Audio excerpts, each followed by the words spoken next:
Understanding Corporate Profits, a simple guide for English learners. Hello everyone, and welcome to our English learning channel. Today, we're going to explore the phrase, corporate profits. This is a term you might hear often in news, business discussions, or economics.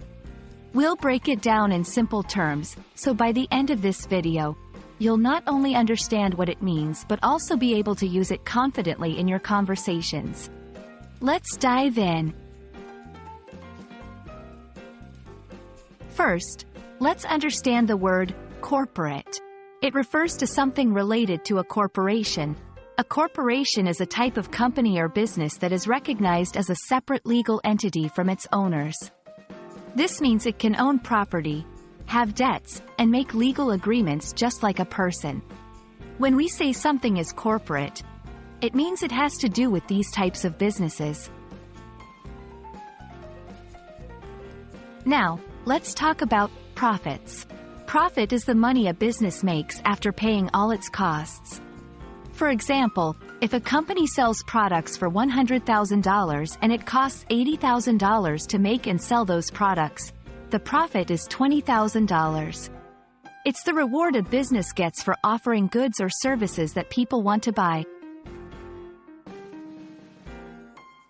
When we combine these terms, corporate profits refers to the profits made by corporations.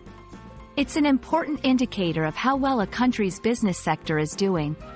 High corporate profits often mean businesses are doing well, selling lots of products or services, and making more money than they spend. On the other hand, low or negative corporate profits can indicate economic challenges.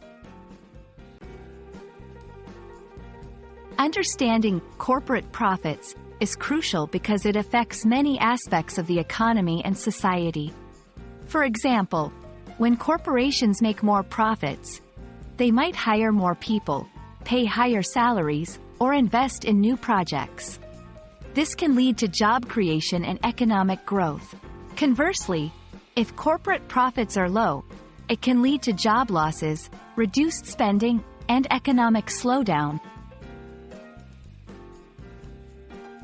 And that's all about corporate profits. I hope this video has made this business term clearer and easier for you to understand and use. Remember, learning English involves understanding not just words, but also the concepts behind them. Stay tuned for more videos, and don't forget to like and subscribe for more English learning content. Happy learning, and see you next time!